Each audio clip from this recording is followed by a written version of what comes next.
Soy María Esperanza Casuria. Soy Andrés Malamud y esto es Ágora, un podcast de conversación política de El Diario AR. Hola, buen día Andrés. Hace bastante que no nos encontramos en Ágora. Desde antes de ser campeones mundiales. Exactamente, la última vez que hablamos no éramos campeones mundiales y hoy somos campeones mundiales. Y justo hace un mes. Hablamos con 3 estrellitas. Exactamente, 3 estrellitas. Así que fue uno de los mejores momentos, tengo que decir. Después hay gente que se queja de la situación en América Latina. Y bueno, hablemos un poco entonces de cómo vemos la situación en América Latina y qué podemos esperar de este año 2023 que recién empieza. Dale, ¿te parece que hablemos de la situación de la democracia en los países que no son campeones mundiales? Dale, excelente. Perú y Brasil, ¿verdad? Son lo que llaman la atención, por diferentes razones, aunque en ambos casos hay calle tomada y gobernantes legítimos con problemas de estabilidad. En el caso de Brasil, mi impresión es que por ahora le salió el tiro por la culata y el gobierno que había sido acosado en las calles sale fortalecido, porque la marcha de Lula con los 27 gobernadores, que incluye a muchos bolsonaristas, lo deja mejor parado para lo que viene y separa el bolsonarismo de Bolsonaro. En Perú es otra cosa. Cayó el presidente que quiso cerrar el Congreso, quedó su vicepresidenta, electa por el mismo partido o alianza, pero hay una resistencia social, territorial y de clase, que está localizada en el terreno y localizada en la estructura social, que está generando no solamente inestabilidad, sino muertos, muchos muertos. En Brasil no los hubo, o por lo menos el contraste con la toma del Congreso en Estados Unidos fue que lo de Estados Unidos fue serio, hubo 5 muertos, y lo de Brasil fue ridículo. Tomaron los palacios de gobierno un domingo, no encontraron a nadie, fueron incapaces de secuestrar a una sola persona. Pero en cualquier caso lo que vemos es que no va a ser suave el tránsito de estas democracias en un, digamos, mundo turbulento. Pero me gustaría saber qué pensás vos de cuánto afectan las condiciones internacionales y cuánto de estos fenómenos que estamos viendo son endógenos, son provocados por elementos de América Latina. Qué buena pregunta. Y me estoy haciendo notas porque tenía 2 otros matices que proponerte, pero empezando con la primera pregunta, yo diría que sin lugar a dudas, o digamos para mí, la mayoría de las condiciones son endógenas, ¿no? Ahora, también es cierto, o sea, esto tiene que ver más que nada con problemas o limitaciones de la institucionalidad democrática, con lo duro que fueron los 2 últimos años de la pandemia, con el hecho de que América Latina viene de varios años de relativamente bajo crecimiento económico y baja distribución, etcétera, etcétera. Ahora, también es cierto que en el caso de Brasil hay un hecho muy interesante que tiene que ver con las redes personales de intercambio de contactos, de información y de repertorios de acción colectiva de la derecha e inclusive yo diría de la ultraderecha. Que es algo, no es que sea novedoso, siempre existió, digamos, recordemos que en la década del 70 las dictaduras latinoamericanas y sudamericanas articularon el Plan Cóndor, que fue un plan supranacional de represión, pero esto se da de otra manera, me parece. No es casualidad que vos enseguida, cuando hablaste de la toma de la sede de los 3 poderes de Brasil, enseguida lo comparaste con el January 6, ¿no? El 6 de enero y la toma del Capitolio de Estados Unidos. Hay un montón de conexiones ahí. No es casualidad que Bolsonaro se fue a Miami, no es casualidad que Steve Bannon estuvo tuiteando toda esa semana sobre Brasil, digamos. Hay nuevas redes que se han articulado. Y fíjate que, sin embargo, yo no veo lo mismo a nivel, o lo veo mucho menos a nivel de las izquierdas latinoamericanas. Yo no veo esa red, no sé qué pensás vos. Digo, no hay una internacional comunista en este momento. Se ve mucho más desarticulado eso que estas redes de la ultraderecha. Es cierto, en términos ideológicos, los gramscianos son los de derecha, los que conquistaron la hegemonía cultural, los que no ganan a través de las armas, o no necesariamente, sino los que conquistaron mentes y corazones. Para ellos la doctrina es fundamental, como antes lo era para las izquierdas. Del otro lado, lo que observo es una coalición de regímenes políticos, sobre todo autoritarios. Rusia, China, y ahí Venezuela y Cuba encuentran su apoyo internacional. Supuestamente de izquierda, pero digo supuestamente porque nadie puede acusar a Putin de ser comunista. Al contrario, es el sucesor de la experiencia fracasada o derrotada del comunismo. Y sin embargo, aquí algo tienen en común, y no es ideológico, es organizacional, son los regímenes autoritarios. Y acá, de todas maneras, me parece interesante, se suele hablar de que la grieta o la polarización es asimétrica, esto lo hemos conversado, porque la izquierda es de centro y la derecha es extrema. En realidad esto es así en los regímenes que son democráticos todavía, porque la izquierda, que era extrema, ya tomó el poder y acabó con la democracia. En Nicaragua o en Venezuela, por ejemplo, la derecha no tuvo esa capacidad o esa suerte. Entonces la derecha sigue rebelándose contra la democracia porque pierde. La izquierda antidemocrática ganó y gobierna estos países que mencioné, más Cuba, aunque Cuba nunca tuvo la pretensión de ser democrática. Ahí la legitimidad reside en la revolución. Pero para acentuar este contraste, tenemos rebelión contra el poder establecido en Perú y en Brasil.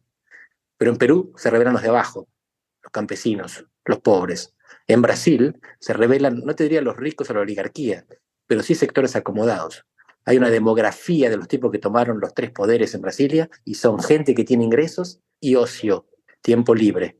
En su mayor parte son jubilados, buena parte de ellos son familiares de militares o de fuerzas de seguridad, en Brasil se llama la comunidad de seguridad o la secta de la bala, y no tienen un alto nivel de sofisticación educativa, ni son necesariamente ricos, pero sí tienen recursos y tiempo disponible, a diferencia de lo que están dando la vida en las calles y los campos de Perú.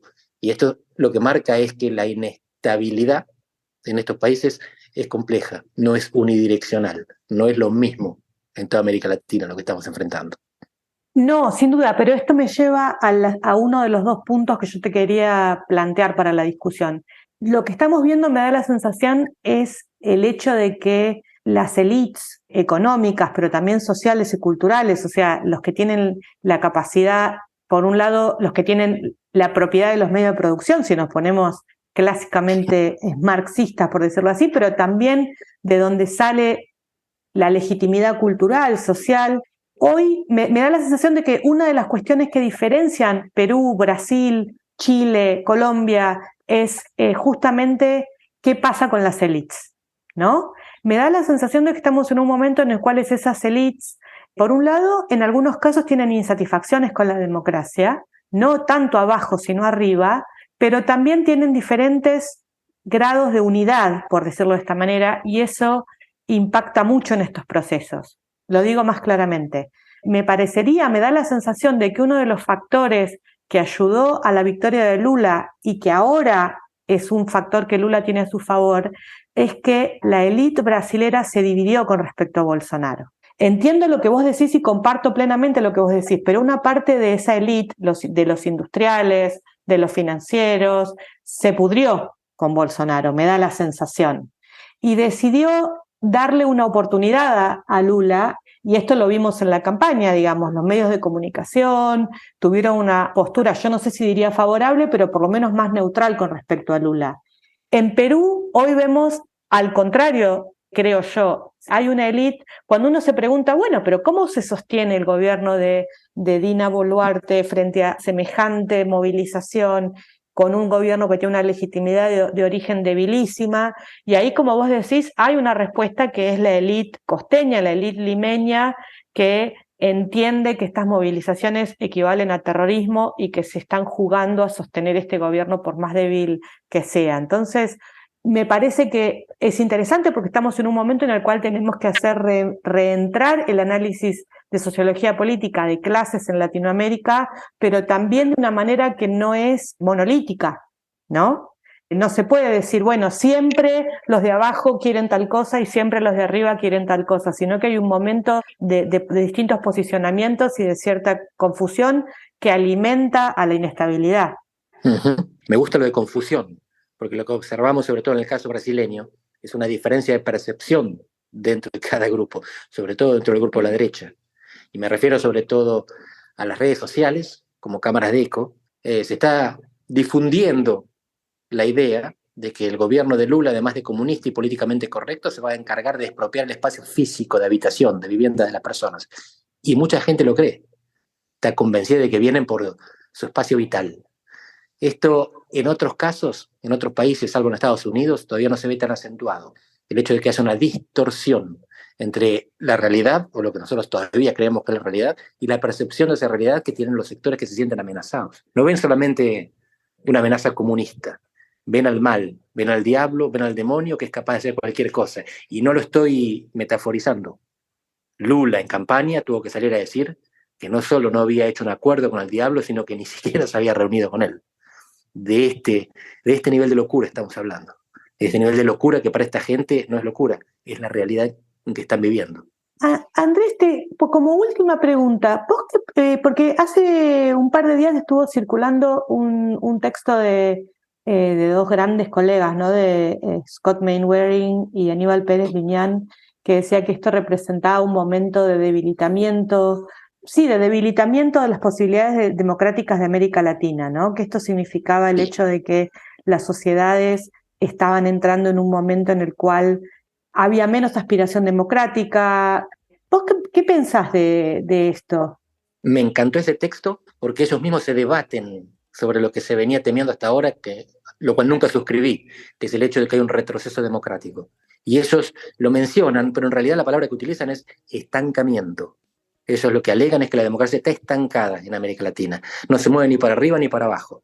Culpan a tres elementos. Los actores antidemocráticos, sobre todo los nuevos gangs, criminales, narcotráfico, paramilitares, que yo diría falta de capacidades estatales, o los estados marrones de Guillermo O'Donnell. Pero lo que ellos ven es que si no aparece un cuarto elemento, que son presidentes iliberales, la democracia no retrocede, se queda parada en este punto en el que está de baja calidad. Y lo que me interesa resaltar es que cuando aparecen presidentes iliberales suelen ser derrotados, más tarde o más temprano. Así que el riesgo para la democracia es quedar en este punto desagradable, mediocre, insatisfactorio. Por ahora las quiebras de las democracias en América Latina siguen siendo infrecuentes.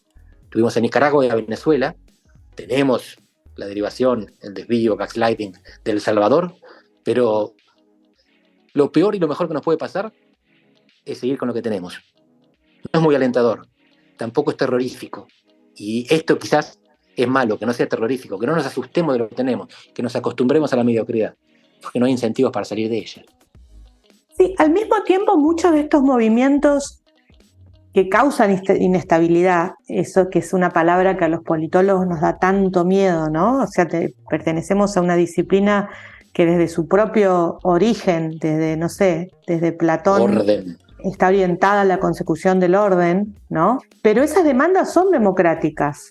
Digo, inclusive lo que está pasando en Perú, muchas de las demandas que vimos en Chile. Es cierto, no se están articulando hasta ahora movimientos que puedan avanzar a un grado superior de institucionalidad, pero conviven demandas antidemocráticas con demandas democráticas. Me parece que esto también hay que señalarlo. Es cierto, por eso no es tan pesimista este trabajo. Es lúgubre, es gris, pero no es oscuro.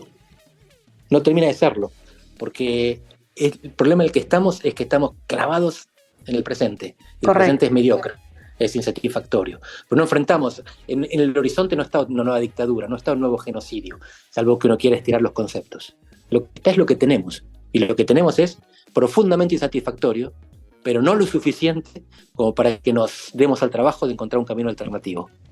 Bueno, de cualquier manera, apostemos a que los milagros existen, por decirlo así. Si pudimos ganar un tercer mundial, todo es posible. Vamos por el cuarto y por el avance democrático el día que nos convenzamos de que la mediocridad es molesta, de que quedarnos así como estamos en el fondo es ir para atrás. No porque el resto del mundo esté avanzando, porque en ningún lugar vos ves luces que brillan, sino porque todavía tenemos que catch up, tenemos que llegar al punto donde muchos están, por ejemplo, Europa, Canadá o Nueva Zelanda, aunque ellos también estén insatisfechos. Bueno, Andrés, te mando un abrazo entonces. Otro grande para vos, Meg. Chao. Chao.